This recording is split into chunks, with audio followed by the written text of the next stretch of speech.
Thanks for hanging out. Thanks for coming. I appreciate it. Trying to got a little bit of voice left for you. I'm really proud of our football team, and they really came out today, and I feel like they played really, really hard. On the road, and it was from start to finish. It wasn't always perfect, but the effort was there. Guys continued to just work hard and just persevere, um, keep working to make plays. I felt like we played, better defensively in the second half in so many ways, and it was all three phases. We made some plays, whether it was punts or covering a kick, things like that. Defensively, making some big stops. Offensively, being explosive, having balance, and being able to run the ball. Throw it, and we had a lot of guys involved, and we played a lot of players. And so we have to 24-hour rule, and we have to get ready. We have to get ready for the next one. The team is hungry. The team is hungry. We know we still have a lot to prove. We know that, and we haven't played our best football, and so we're going to continue to work at it. But I believe that this group, in particular, is that they want to get better. They want to play better. They want to be more consistent. We want to have less penalties. Do better on third down and things like that. And so that's special because that way we're not pulling teeth with these guys during the week. To get to prepare for games. It's not like they're kind of looking at us like, why are you working so hard, coach, or why are you tightening the screws here, or why are you nitpicking about this detail here. They understand what works, and we've also experienced what doesn't work, and so for everyone to be consciously competent, understand what it takes to have success and be willing to do that, day in and day out, gives us the best chance to have success on game day, and that's what we have with this group. And obviously we have playmakers, which when you have some good players, difference makers, that's what it's all about. The more good players you have, the better football team you're going to be, as long as guys buy into the team concept and they play with technique and fundamentals. They play hard. You got good players, man. You're going to be able to make some plays. And so I think that's what you saw. Mel, the ability to quick strike back after things went wrong or they scored or whatever, just you talked a lot about those playmakers. What does that do to an opposing defense, and what does that do for you guys? Just that knowing what you have with those playmakers, the receiver and running back? We know we can make plays. We know we can score. We know we can move the ball. That's not the issue. It's all about the execution, and taking what's there and being able to make the plays that are there and execute the play that's called. But we know we can make plays. We know we can drive the ball, and we know that we can also be explosive and get chunks, in one play or score on one play and things like that. We know we can do that, and we've done that throughout the season. You've coordinated a ton of defenses. When you're going up against a number of weapons where you can't focus on somebody or they hit you that quickly, what does that do to a defense? Well, it's very tough to defensively to game plan for an offense, or to play against an offense that can run the ball and throw it. And that it's really tough because it's like pick your poison. If you load up on the run and then now you're wound up outside, if you're trying to play split safety coverage, then you might be a little softer against the run. And then when you're trying to, blitz and stunt, first, second down to stop the run, if you can run away from it or run into it and crease it, then as a defensive coordinator, whatever it is, like kind of where do you go?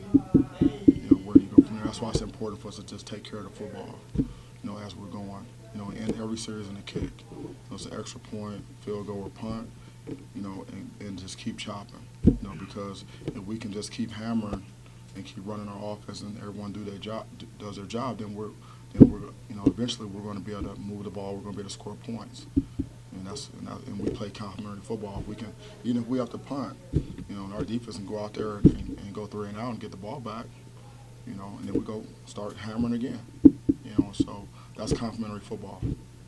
The plays that Jalen made in the passing game, I would imagine you've seen a lot of those, but how much is that rhythm are you seeing develop with Peyton and him, particularly as the season progresses? Yeah, I mean, they have confidence in each other, and the thing I like about this group, they're unselfish because, 1 week you may be talking about Jay Reed, and the next week you're talking about Speedy. And I mean, you can't tell on the sideline or during the week or in the locker room, if guys are, hey, why am I not getting the ball, or I was open. We don't have that. Everyone knows that, hey, there's going to be opportunities for everyone out there. We have to execute, and obviously they have confidence in each other. But shoot, I mean, when you watch the coaches copy, I mean, Speedy's open a lot. I mean, the plays are out there. We just have to make them on a consistent basis. And we're getting closer, I think, in a lot of areas to be able to do some things. I know you let the coordinators coordinate. Jay's obviously had some success with the flea flicker this year. Is that a play even at this point you're surprised kind of still keeps working, that teams haven't picked up on that one yet? Well, I mean, it's a play. I mean, it's like running inside zone or outside zone, or running counter, or throwing a hitch or whatever. It's just another play, and if they don't cover it, then it's going to be open. I mean, we had other explosive plays on other types of plays. I mean, it's an execution thing, and so and we were able to take advantage of some things that we see, on tape or throughout the game, and I mean, if it's there, it's there. If you were a defensive coordinator and the opposing team handed the ball up to Kenneth Walker and it wound up being a flea flicker, how do you even begin to play that with what you guys have going right now? Well, I mean, defensively, I mean, you got primary run support guys and secondary run support guys. So, when you go to hand the ball off, you have the guys that are primary run support guys. They play the run, and the guys that are play, pass first, they stay on their guys unless their guy cracks a safety or something like that, and that's how you play it. But you put a lot of pressure on people by running the ball, and the receivers, they block. I mean, they block in the run game. They block hard and they sustain. So, I mean, it's complementary football, like offensively. Run plays and the play actions off of them is really what that is. Can you speak to that as far as the first possession? You guys, I think, handed it, or gave it to kind of 7 out of the 9 plays, and that seemed to, even though you guys didn't get any points out of it, it seemed to set up that play action, 53-yard strike to nail it on the second possession. Yeah, we wanted to be able to run the ball, and we know we needed to set the tone and come out and run the ball, establish a run game. And again, even if you hand the ball off and you don't pop it for 50, I mean, you're still hammering it up in there and fighting for what you can get, and you don't want to get into a situation where you're one-dimensional offensively, where you're in a situation where you can't run it or you can't attempt to run it. We need to maintain some type of balance, offensively, run pass, and how we distribute the ball, things like that. And so, Jay and Cap and those guys are doing a really nice job of understanding how we want to play football with the group of guys that we have. You mentioned in the past that this is a fun team to cover. What is it about this group that makes it fun? Well, it's they have a lot of well, yeah. I know what you mean. Yeah. I know what you mean. No, this team they got a lot of character. I mean, these guys got it's a fun group to be around. Day to day, and they respond well to coaching, and leaders are starting to emerge, and you see guys start to get better. They're improving in certain areas, and then they see that, it just kind of, it's a momentum thing. It's like a snowball. Like I told them, before the game, like we know what works and we know what doesn't work. So like again, it's like the second week in a row that we set records on Thursday in the weight room. Before practice, guys are doing in-season PRs. On the lifts in there, and so who wouldn't want to coach a bunch of guys like that are going there on Thursday and setting PRs, consistently. They understand. It's the illusion of choice. You want to be good, you want to be great. You don't have a whole lot of choices. You really have no choice. You have to do this. You have to do this. You have to do this. These are things you have to do to be successful. And this team has bought into that, and so and that's really just helping us, be able to get the job done. But being around these, we spend a lot of time with these guys. They spend a lot of time around us, and these guys, we got some characters on this team. But and they're fun to be around. But they when it's time to play, they play hard, and that's fun. What did you think of Marquillo already? That's the first time we got a chance to see him. Yeah. We were able to get him going because he had been a little banged up, and obviously you see his ability to cover and things like that. He's got really good feet, balance, and body control. He's a willing tackler, and so again, that's another player that we have that we can play and have confidence in, that can help us and help our defense, help our football team. He's been working really hard to get back, and he had a good week of practice, and he was able to carry over into the game. A couple more, Steven. What did Cal's return in the second half do for you guys defensively? Excuse me? Cal Halliday, his Yeah. return in the second half, what did that do for you guys defensively? Yeah, the body man. Yeah, I will have to look at the tape, but I know I think we shut him out in the second half. Yes. So, no, obviously, I think we had a number of 3 and outs there, and he's he plays hard. He knows the defense, knows where he's supposed to be. He can play fast, and he's a tackler, and so it's always good when you have productive players. They're able to go out there and play. It matters. It does matter who's out there. Any position, any team, offense, defense, and special teams, it does matter who you're playing with. And fortunately, we're able to play multiple guys. We have more depth than we've had last year. We have more depth. We have more guys that can go in there and be productive for us, which helps. It's a long season, and things happen, and so we're still able to get the job done. The 94-yarder that Kenneth Walker had. Yeah.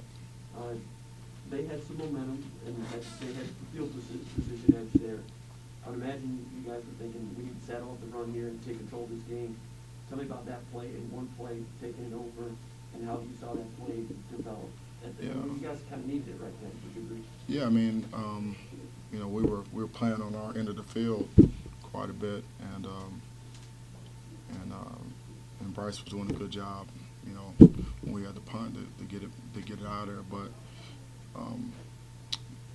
you'd be surprised, how many plays we've had this season. Even today, before that, or last week, where we're saying if we just get one block, or if we just hit it this way, touchdown. And so it's not like there's no one surprised with that type of play. There's no everyone's happy and pumped up about it, but there's no one surprised because it hasn't been he hasn't done like 94 yards, but he has had big plays, so it doesn't matter where it is. He can go, and we got other players that can go, whether it's a run game or the pass game. So it really just comes down to execution. Block, run, make some guys miss, get what you can get, and then be able to finish, which is conditioning, and it's weight room, it's how you practice. In practice, he finishes runs in practice, I mean, we'll give him the ball. I mean, he'll run all day. They'll blow the whistle. He'll just keep going. And the reason why is because when you get into a game, you know, and you get out there, it's just like Speedy gets out there. You got to be able to go. I mean, you got to be able. You don't want to get run down. You know, you want to be able to score. And so that's the way we practice, and that's the way they train, and so they could just take it into the game. You know, so I mean, it was just good execution. Obviously, you know, an outstanding run by him. You know, but I'm sure he'll give all the credit to the offensive line, even if he made, you know, 2 or 3 guys miss, and there's guys blocking downfield as well on that play. So, I mean, it's just a good football play. Couple more. Chris, did you have one? And Matt, did you have one too? Yeah. You mentioned about the balance to this team. I mean, when you see that you haven't really maybe put it all together a complete game, you know, do you think about the sky's the limit? Do you think of where the potential of this team is, and what do you feel it could be, like if you do play a perfect game or close to perfect? Well, I mean, football is not a game of perfect. We just want to reach our full potential, and we know that we haven't done that yet because we lead plays on the field, offense, defense, special teams. There are plays out there to be made that we don't make, or you know, maybe like a self-inflicted wound or like a penalty or something like that. And so, you know, I don't believe in self-imposed limitations. I don't know. You know, we don't know, you know, like how good, you know, we can be because the team is a collection of individual players, right? You know, so it's about how good can each player get, okay? And then we have to leverage everyone's talents, you know, and so that we can, you know, have a strong team and get stronger. And so, but I know that we have not played up to our full potential yet, and that's always the goal, and that's what we're going to be. I mean, I guarantee you, when I get on this bus, go to the airport, Cap's going to be back there grading the film, and he's going to be yelling and screaming on the bus and on the plane about this and that. It doesn't stop, which is great, and our players understand that. Our players understand that because we told them in the very beginning, it's never going to stop. It's going to be relentless. We're going to keep chopping. We're always going to look to get better. You've never arrived. You've never. If you feel like you've arrived and you're as good as you can get, then why keep playing? You might as well just stop playing. You know, you're never there, and so as long as we understand that, then we can keep getting. We can continue to work to get better. I mean, 6-0. I know you talk about what you said, never being satisfied with what you got or where you're at, but does it help almost when you got a game where you come on the road, you get a big win, but you can say, hey, look at these penalties, look at this and that, and to kind of refocus guys between now and, you know, first practice next week. Yep, and we've been doing it all year. The guys come in, you know, they come in on Monday, and we put up the goal sheets and all that. And we talk about, you know, what we did well, what we didn't do well, what we need to improve, and then we go to work on it. And I mean that's every single week. That's after every single practice in fall campus, after every single practice in spring ball. I mean that's just the way we go about our business, and I don't know any other way to do it. I mean, because if you're not always working to get better and trying to improve individually or as a team, you know, then you're fooling yourself. You're kidding yourself. You know, 'cause I mean, this is a very competitive league, and every week you have to be at your best. And the teams that are usually the better teams are the teams that, you know, have good talent, you know, and you know, good coaching, but they're teams that get better. You know, they get better throughout the year, and so we know that you know, we have our best footballs ahead of us. We also know that, you know, what's most important is, you know, what we do next, and you know, all of our opponents are going to be tough, and you know, Indiana's going to be a tough game, and you know, we got to go on the road, so we got to tighten some things up. Yeah, one more, Stephen. We're No, I'm curious about the first possession with the field goal. Was that a fire drill situation or a called fake? And Yeah. if it was a fake, just what was the thinking in terms of using it there? And Yeah. what was the breakdown as far as you could see? They actually did a really good job, defensively on that play. We thought that we had what we wanted, the look that we wanted, but we weren't able to get one of our players out and into the route. So we end up getting shut down on that play. So it was really good, really good. So he was intended defense. to throw it, that was, or the play was not. I don't want to go into the details of the play, but they did a really good job defending what we were attempting to do, and so that was a win for them, a loss for us. All right, that's it for Coach. Appreciate it. Thank you. Okay. All right. Okay, thank you guys. Appreciate it.